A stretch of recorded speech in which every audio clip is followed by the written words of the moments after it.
Do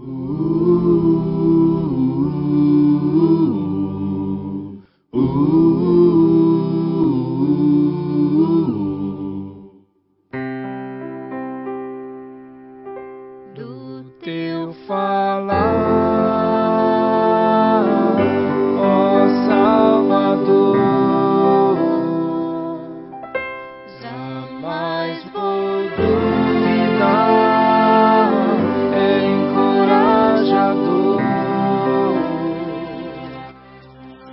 Alimento Diário, série Então Virá o Fim. Título do volume 1, A Edificação da Igreja. Autor, Pedro Dong. Título da semana 1, Os Sinais dos Tempos. Quinta-feira. Ler com oração Mateus capítulo 11, versículo 12. Desde os dias de João Batista até agora, o reino dos céus é tomado por esforço, e os que se esforçam se apoderam dele. Cuidado com o sucesso. Entre os capítulos 8º e 9º do Evangelho de Mateus, o Senhor começa a efetuar diversas curas com sua autoridade como o Rei do Reino dos Céus. Além disso, mostra sua autoridade sobre os ventos e o mar, os quais lhe obedeciam, e inclusive sobre os demônios. Na sequência, vemos também o chamamento de Mateus. Desde seu batismo, o Senhor não perdia tempo, mas pregava o Evangelho do Reino. E isso não foi diferente ao longo desses 2 capítulos. E percorria Jesus todas as cidades e povoados, ensinando nas sinagogas, pregando o Evangelho do Reino e curando toda sorte de doenças e enfermidades. Vendo ele as multidões, compadeceu-se delas, porque estavam aflitas e exaustas, como ovelhas que não têm pastor. Mateus 9, versículos 35 e 36. Nesse trecho, o rei mostra que veio para salvar o povo que está nas cidades, nos povoados e nas ruas. Ele pregou o Evangelho do Reino, mostrando que o reino celestial é a salvação do homem. O Senhor também curava as pessoas de toda sorte de doenças e enfermidades. Estas não eram apenas doenças físicas, mas principalmente doenças psicológicas. A causa de o homem ser acometido de toda sorte de enfermidades, de problemas emocionais, psicológicos e espirituais, é estar longe do governo celestial, da presença de Deus. Quando Jesus chegou à terra, não havia felicidade, alegria ou alguém saudável. Preocupado com isso, Jesus pregou o Evangelho do Reino. Ao mesmo tempo, quando viu as multidões, compadeceu-se delas. O Rei é nosso exemplo. Precisamos aprender a ter empatia, passar a nos compadecer dessa situação nas ruas. Não diga que isso não tem nada a ver com você.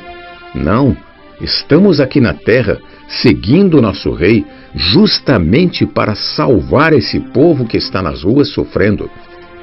O Senhor também comparou as multidões a ovelhas que não têm pastor. Por quê? Porque todas as pessoas estavam aflitas, angustiadas, sofrendo, sem saber qual a solução para suas dores.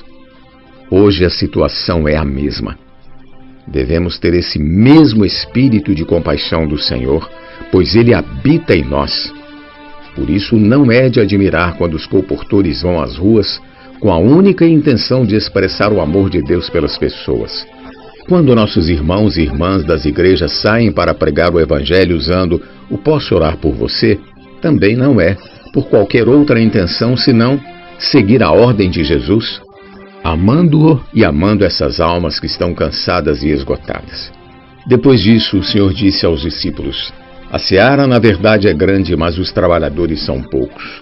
Rogai, pois, ao Senhor da seara que mande trabalhadores para a sua seara." Mateus 9, 37 e 38. Ter apenas o Rei do Reino dos Céus para pregar esse Evangelho do Reino não era o bastante. Não atendia a necessidade. Por isso ele pediu que seus discípulos rogassem ao Senhor da seara, que é Deus, que mandasse trabalhadores para a sua seara. Diante disso, Deus hoje está convocando você. A seara é tão grande que você faz falta. Atendamos a essa convocação, ao chamamento do Senhor, a fim de trabalhar na seara e resgatar as pessoas que estão como ovelhas que não têm pastor. No capítulo 10 de Mateus, o Senhor chama os 12 discípulos para começar esse trabalho de pregar o Evangelho do Reino. Ele passa a instruí-los e a chamá-los de apóstolos, que são os que o Senhor envia. Os 12 apóstolos foram enviados para ampliar o trabalho de pregação do Evangelho do Reino. No capítulo 11, depois de enviar seus 12 apóstolos, o Senhor não ficou parado. Ele não ficou em casa esperando os 12 pregarem o Evangelho. Vejamos o que Jesus fez. Ora, tendo acabado Jesus de dar estas instruções a seus 12 discípulos, partiu dali a ensinar e a pregar nas cidades deles. Mateus capítulo 11, versículo 1. Essa urgência no coração de Jesus tem de contagiar o nosso. Não podemos ficar em casa acomodados. Vamos pregar o Evangelho toda vez que tivermos oportunidade. Temos, por exemplo, a colportagem por hora, a colportagem por oportunidade. Façamos da pregação do Evangelho do Reino nosso viver diário. Ainda no capítulo 11, João Batista, do cárcere, enviou discípulos para perguntar a Jesus, versículo 3, És tu aquele que estava para vir ou havemos de esperar outro? Diante de tudo que João havia testemunhado, ouvido e confirmado, era absurda essa pergunta que ele fez a Jesus. No entanto, isso é um alerta a nós e me deixou muito preocupado, pois nunca podemos acomodar-nos. Mesmo tendo feito grandes coisas para Deus, ou sendo usados por Ele como canais, não podemos relaxar em nossa comunhão e labor. Nesses 5 anos, temos sido grandemente usados pelo Senhor por meio da colportagem dinâmica, do Avança Jovem, das Mulheres Conectadas, da rede de cuidados da igreja e do serviço de acolhimento dos contatos para fazê-los viver a vida da igreja. Com tudo isso, não nos apeguemos a essas bênçãos que já ocorreram em nosso meio, parando no tempo. Pelo contrário, precisamos continuar seguindo o Senhor com o coração contrito, humilde e com o mesmo desespero de antes. Ainda que estejamos tendo bons resultados no uso de todas as ferramentas disponíveis, não paremos no tempo, pois é justamente quando tudo está bem que reside o perigo. Tomemos cuidado, mantenhamos o mesmo desespero, dedicando o nosso amor reverente à palavra de Deus. Continuemos a depender de toda a palavra que sai da boca de Deus para viver, a fim de dar o passo seguinte. Com respeito a João Batista, leiamos no capítulo 11, versículo 11, que diz, Em verdade vos digo, entre os nascidos de mulher ninguém apareceu maior do que João Batista, mas o menor no reino dos céus é maior do que ele. Realmente, todos os profetas do Antigo Testamento profetizaram a respeito de Cristo. João Batista, por sua vez, era maior dentre todos eles, porque além de profetizar, também introduziu Cristo.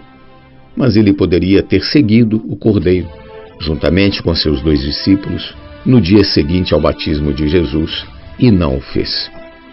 Isso lhe garantiria entrar no reino dos céus.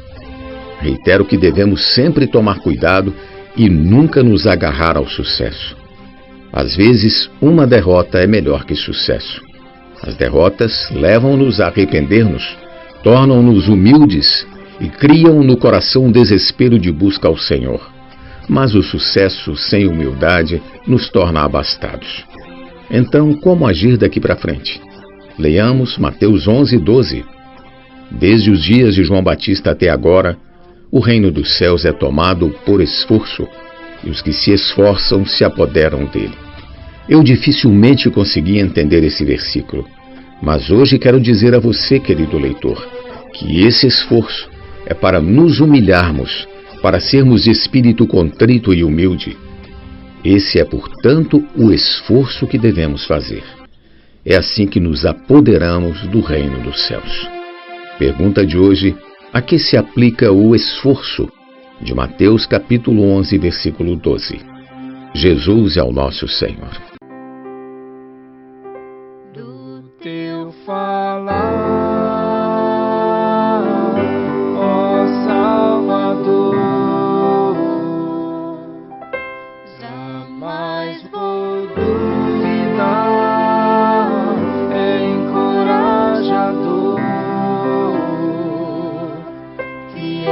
faz andar. Faz tua glória eu ver, o mal vem derrotar. Fiel me faz andar.